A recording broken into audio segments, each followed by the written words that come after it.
Today, can you make anything with the Minecraft name and expect it to sell? Spoiler, yes. This is CheckPoint.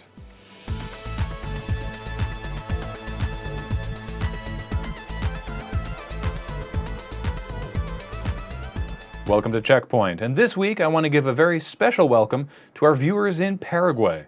Why Paraguay?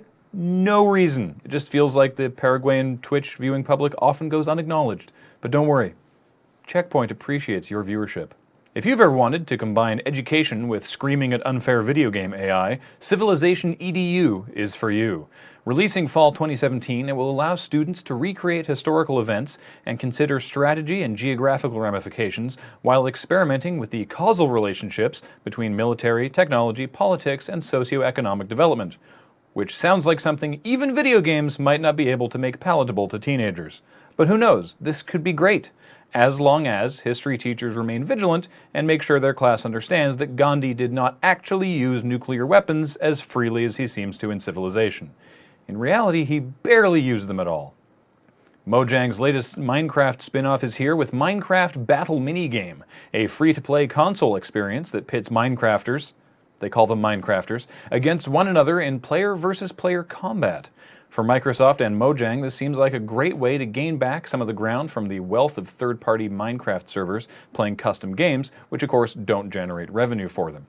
For players, this could be great if Minecraft had remotely elegant combat.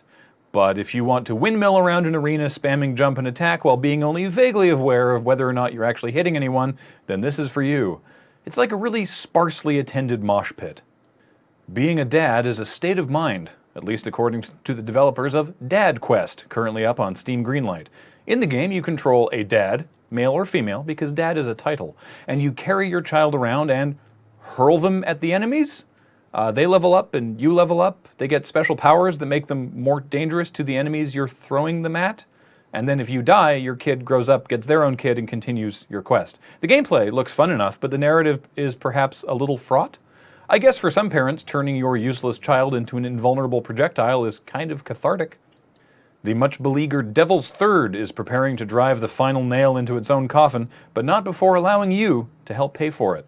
The game, originally announced for then next-gen platforms in 2009, then trapped in production hell for many years before resurfacing as a Wii U exclusive at E3 2014, only to finally see the light of day on various worst games of 2015 lists, Devil's Third is finally throwing in the towel and being put out to pasture. Nintendo is shutting down the servers on December 28th. But they've also cut the price in half, so if you want to pay a mere $30 for a game that you know won't last 6 months, you can do that now?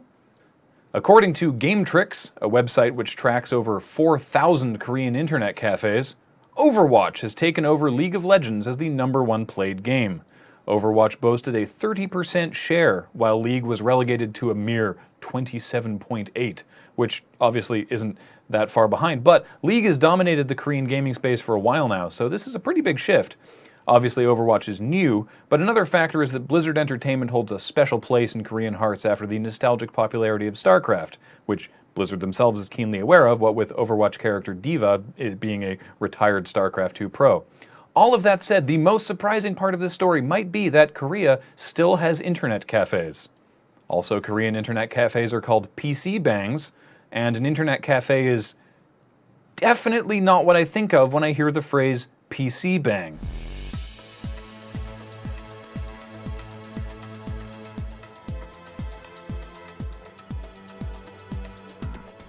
Coming up, Mighty No. 9 lists every single one of their Kickstarter backers in the game's end credits, resulting in a nearly 4-hour credit roll.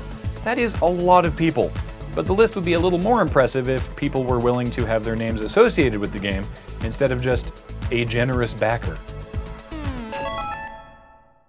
Tony Ponce. Clang, clang, clang. Ice Burner. Good old Arty Farty back in Kickstarties. Jesus? Oh. Jesus, what, Jesus Senior? Is that God?